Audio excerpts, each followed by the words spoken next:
Hi hello welcome to Rako Korean vlogs. మొన్న నేను post చేసిన glimpse of OMG churros with the twist చాలా popular అయింది. దాని ఫుల్ రెసిపీ అయితే ఇక్కడ ఇచ్చేస్తున్నాను. ఇక్కడ హీరో ఆఫ్ ది షో ఏంటంటే గులాబ్ జామ్ చేసిన తర్వాత మనకి మిగిలిపోయిన షుగర్ సిరప్. నేను దీంతో ఎక్స్పెరిమెంట్ చేద్దాం అనుకుంటున్నాను. దానికోసం 2 కప్పుల గోధుమ పిండిని తీసుకున్నాను. ఇది ఆల్రెడీ జల్లించి పెట్టుకున్నాను.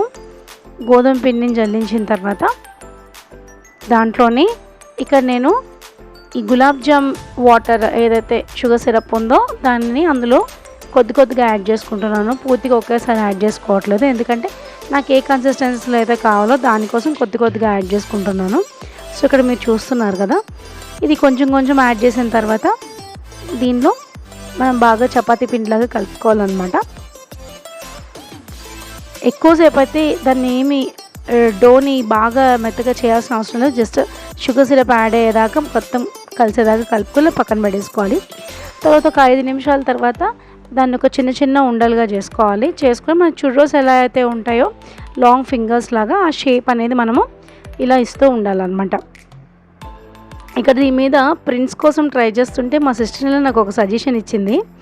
ఏంటంటే దానికి ఒక డిజైర్ షేప్ రావాలంటే ఈ గవ్వలు చేసుకునే మనకి ఉంటుంది కదా, గవ్వలు చేసుకునే అచ్చు, సో దాని మీద ఇలా చేస్తే వస్తుందని. సో అలా ట్రై చేశాను, ఇట్ వర్క్డ్.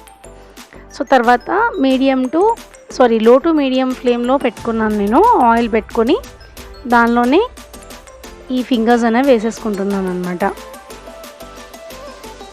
సో ఇది నేనైతే ఫస్ట్ టైం ట్రై చేస్తున్నాను. జస్ట్ ఆ గులాబ్ జామ్ వాటర్ని ఏదైనా రీయూజ్ చేయాలి అన్న థాట్తో వచ్చిందనమాట.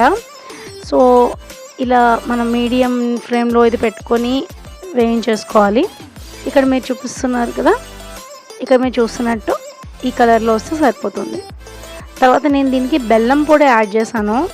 ఆల్రెడీ షుగర్ సిరప్ ఉంది, సో ఇంకా మరీ టూ మచ్ స్వీట్ ఎక్కువైపోకుండా షుగర్ పౌడర్ కాకుండా జస్ట్ ఆర్గానిక్ బెల్లం పౌడర్ ఉంది. దానిలో నేను జస్ట్ ఒకసారి దాన్ని కోట్ చేస్తున్నాను అనమాట. ఇలాగే మిగిలినవన్నీ చేసేసుకున్నాను. టేస్ట్ అయితే ఎంత బాగుందంటే అసలు ఒక ఎక్స్పెరిమెంట్కి వచ్చిన టేస్ట్ అయితే నేను ఎక్స్పెక్ట్ చేయలేదు. Really yummy. Please give it A try. ఒకసారి మీరు కూడా ట్రై చేసి ఎలా ఉందో నాకు కామెంట్ చేయండి.